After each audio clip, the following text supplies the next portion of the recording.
Hello dear students, Assalamu alaikum. Today I am again in front of you with a new video that will be very small video, and this video will be about heating effect of electric current.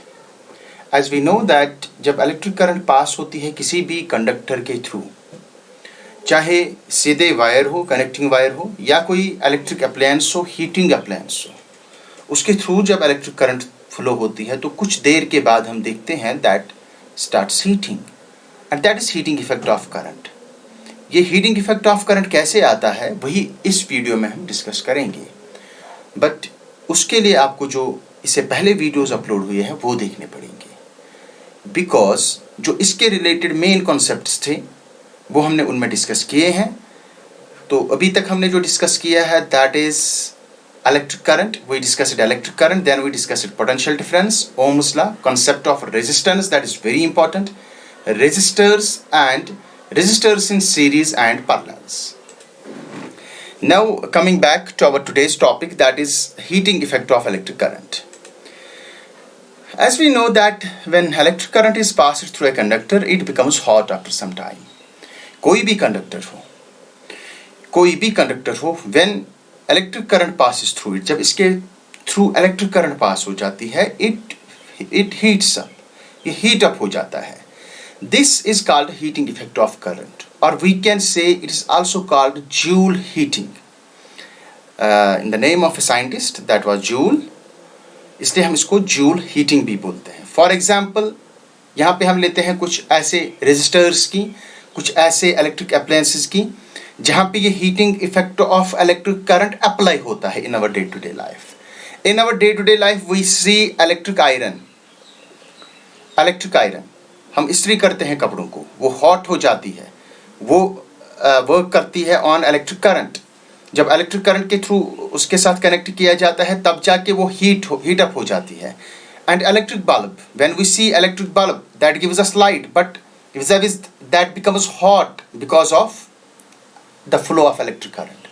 इसी तरह electric heater, ये सारी ऐसी चीज़ें हैं. इसके अलावा भी बहुत सारी चीज़ें हैं, गीज़र है, इसी तरह जो हम आजकल नए डिवाइसेस देखते हैं, फॉर एग्जांपल इलेक्ट्रिक ब्लैंकेट का हम यूज़ करते हैं. बहुत सारी ऐसी चीज़ें हैं जो काम करती है on heating effect of electric current पे. तो ये कैसे होता है, but the question here is how this heat is produced. ये हीट प्रोड्यूस कैसे होती है. जब इलेक्ट्रिक करंट किसी के कंडक्टर के थ्रू फ्लो होती है तो हीट कैसे हो जाती है वही हम डिस्कस करेंगे.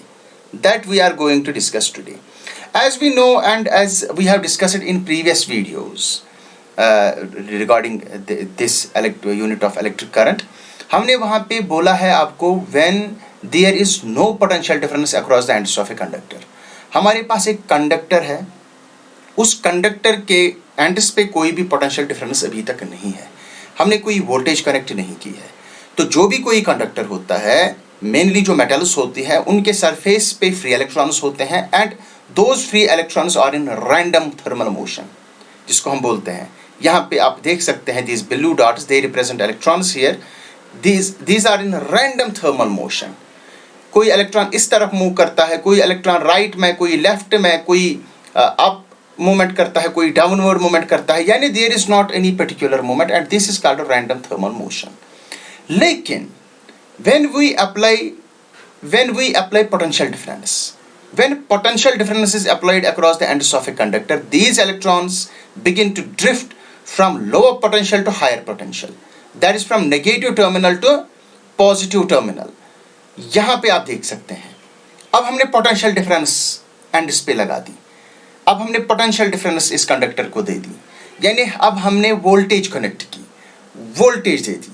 जो ही हमने वोल्टेज दी, दीज इलेक्ट्रॉन्स अभी तक क्या थे, वो अभी तक तो थे रैंडम थर्मल मोशन उनकी थी, ये रैंडमली वो मूव करते थे, कोई लेफ्ट में, कोई राइट में, कोई अप, कोई डाउन. तो कोई पर्टिकुलर मोशन इलेक्ट्रॉन्स की नहीं थी. लेकिन जो ही हमने पोटेंशियल डिफरेंस कनेक्ट की, ये क्या आ गए, ये एक पर्टिकुलर डायरेक्शन में आ गई, from negative terminal to the positive terminal, from lower potential to the higher potential. इस तरह से इनकी मूवमेंट हो गई. लेकिन जब अब ये मूवमेंट स्टार्ट हो गई इलेक्ट्रॉन्स की, व्हेन दे स्टार्टेड मूविंग, इस मूवमेंट के दौरान भी क्या होता है वहां पे, these electrons collide with other electrons and ions. यहां पे खाली इलेक्ट्रॉन्स नहीं होते हैं, यहां पे आयन्स भी होते हैं। अगर इस डायग्राम में हम देखें, यहां पे these red dots they represent electrons and these blue dots they represent ions. जब फ्री सरफेस जो होता है, जो फ्री सरफेस होता है मेटल का, ऑन दैट फ्री सरफेस वहां पे एक तो फ्री इलेक्ट्रॉन्स होते हैं, जो आउटर सरफेस होता है, एक तो फ्री इलेक्ट्रॉन्स होते हैं। वो फ्री इलेक्ट्रॉन्स कहां से आए होते हैं, वो आए होते हैं जो आउटर सरफेस पे एटम्स होते हैं। जब इलेक्ट्रॉन्स बाहर आ गए तो पीछे वहां पे कैटायन रहा, पॉजिटिव आयन रहा। वो positive ion that is with nucleus, वो हैवी होता है क्योंकि उसमें न्यूक्लियस भी होता है, और जो बाकी इलेक्ट्रॉन शेल्स होती है other than the outermost shell, वो भी उसमें होती है। बाकी जो आउटर मोस्ट शेल में इलेक्ट्रॉन्स होते हैं वही बस बाहर होते हैं, बाकी तो पूरा एटम यहाँ पे है लेकिन उसमें इलेक्ट्रॉन्स बाहर आए होते हैं। Now that is an ion, so we can say there are now electrons and ions, जिनको हम कर्नल भी बोलते हैं, मैं हमने डिस्कस किया था इन प्रीवियस क्लास। तो क्या बोल रहा था मैं, these electrons collide with electrons, अपने ही इलेक्ट्रॉन्स के साथ। जो इलेक्ट्रॉन कोलिजन होता है, एक इलेक्ट्रॉन दूसरे इलेक्ट्रॉन के साथ कोलाइड करता है। इतना ही नहीं, these electrons collide with these ions, colonel's के साथ भी इनका कोलिजन होता है। यहाँ पे आप देख लीजिए, यहाँ पे ये इलेक्ट्रॉन आप देख सकते हैं, ये कोलाइड किया हुआ है कर्नल के साथ। कहीं पे इलेक्ट्रॉन और इलेक्ट्रॉन कोलाइड करता है, और जब ये कोलिजन होता है दैट मीन्स कि वहां पे एक ऑब्स्ट्रक्शन आ गई, क्योंकि इलेक्ट्रॉन तो फ्लो कर रहा था, it was flowing in a particular direction. जब ये फ्लो कर रहा था, इस फ्लो में एक हिंड्रेंस आ गई, एक ऑब्स्ट्रक्शन आ गई।